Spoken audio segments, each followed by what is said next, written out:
Bon, ça y est, les agriculteurs sont de nouveau dans la rue. Je l'avais dit en début d'année, j'avais dit de toute manière, la question de la rémunération n'est pas réglée. La loi d'orientation agricole ne répond à rien. Vous verrez, dans quelques mois, ils seront à nouveau dans la rue. Bingo! Comme un air de déjà vu, les agriculteurs retournent donc dans la rue moins d'un an après les blocages d'autoroutes. 23 tracteurs là maintenant qui sont arrivés ici devant la préfecture. Maintenant dans l'hypercentre.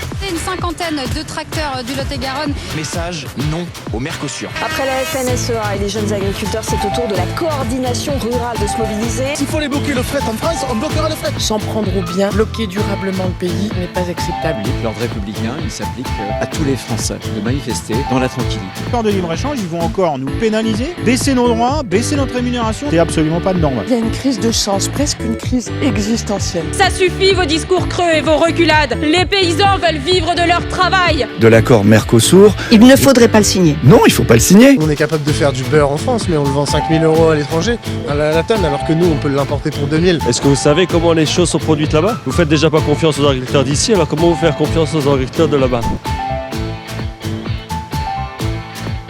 Aujourd'hui, on retrouve des agriculteurs sur les ronds-points faire des feux de la colère pour plusieurs raisons. Vous avez entendu parler de ce fameux traité du Mercosur. 35 000 tonnes de miel, 60 000 tonnes de riz, 99 000 tonnes de viande de bœuf, 180 000 tonnes de volaille. C'est un traité qui est dans les tuyaux depuis 20 ans. Et là, on arrive à la fin de la négociation. Ils veulent signer là dans les prochaines semaines. Sauf que c'est un accord complètement mortifère pour l'agriculture. On importerait 99 000 tonnes de viande bovine en Europe et donc ça viendrait forcément déstabiliser le marché agricole européen et le marché français. C'est la poursuite d'un système mondialisé, d'un ultralibéral qui arrive au bout. On a mis l'alimentation au même niveau que n'importe quel autre produit. Ici, on le voit dans le Mercosur, cet accord, c'est pour vendre des voitures. C'est qu'il faut que nous accroissions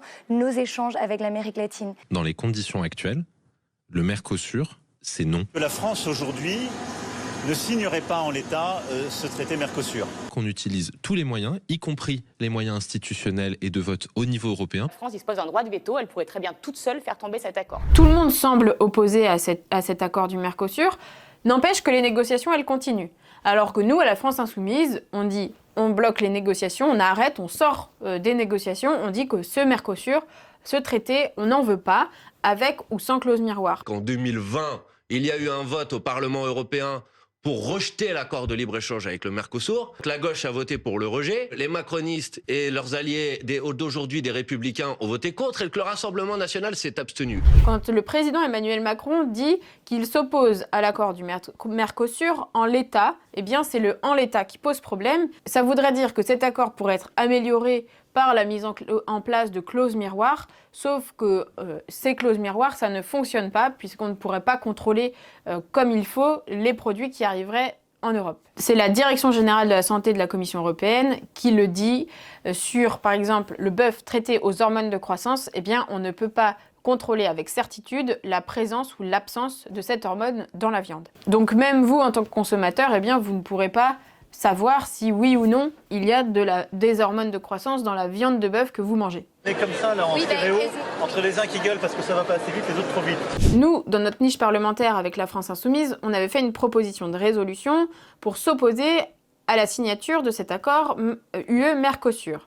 Malheureusement, le gouvernement a jugé notre proposition irrecevable. Quelques semaines après, il s'en mordait les doigts. Nous avons poussé pour quand même avoir un débat à l'Assemblée nationale pour que l'Assemblée nationale vote sur oui ou non, il faut signer cet accord du Mercosur. C'est une victoire puisque le 26 novembre, il y aura un débat et un vote sur l'accord UE-Mercosur. On attend donc que le Premier ministre fasse un discours disant qu'il s'oppose au traité du Mercosur avec ou sans clause miroir. Je vous invite aussi à suivre ma collègue Manon Aubry, qui est députée européenne et présidente du groupe de la gauche au Parlement européen, qui alerte aussi sur le fait qu'il y a une sorte d'opacité et il n'arrive pas à avoir les documents, les textes sur lesquels se font la négociation de cet accord. Et donc c'est un scandale parce qu'en fait le Parlement, les parlementaires devraient voter sur un texte qu'ils n'ont jamais vu. Je suis la rapporteure pour mon groupe spécifiquement sur l'accord avec le Mercosur. Cet accord va être signé d'ici quelques semaines.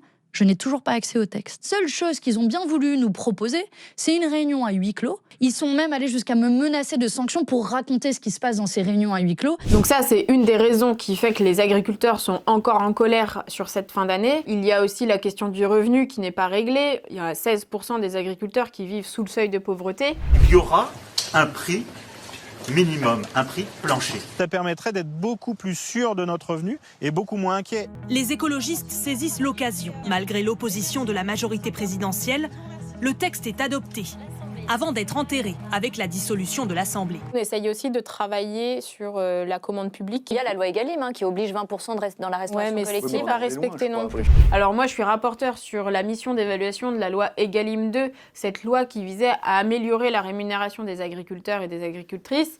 Bon, on voit bien que cette loi, elle fonctionne pas pour tout le monde. Et ce rapport sera rendu fin de l'année 2024. Quand vous achetez une brique de lait, d'accord, 1 €, sachez qu'il n'y a que 25 centimes qui va à l'éleveur. Et cette part, elle est de plus en plus réduite. Donc je vais vous dire, si vous payez de plus en plus cher votre alimentation, c'est pas à cause des éleveurs. C'est parce que les multinationales font des profits de plus en plus importants sur le dos des éleveurs comme Lactalis. Et entre nous, eh bien, ces mobilisations, elles s'inscrivent aussi dans un contexte où il y aura des élections chambres d'agriculture au mois de janvier 2025. Nous, à la France Insoumise, on n'a pas attendu que les agriculteurs et les agricultrices ressortent les tracteurs pour exprimer leur colère. Dans le projet de loi de finances, sur la partie budget agricole, eh bien, nous avons déposé des amendements, nous avons eu des victoires et nous avons réussi à augmenter le budget de 800 millions d'euros pour l'agriculture, pour lui donner les moyens de faire la transition, pour lui donner les moyens d'installer des jeunes, pour lui donner les moyens de donner plus de place aux femmes dans le milieu agricole, pour donner les moyens aussi au monde agricole d'affronter les crises sanitaires qu'il traverse. L'Assemblée n'ayant pas adopté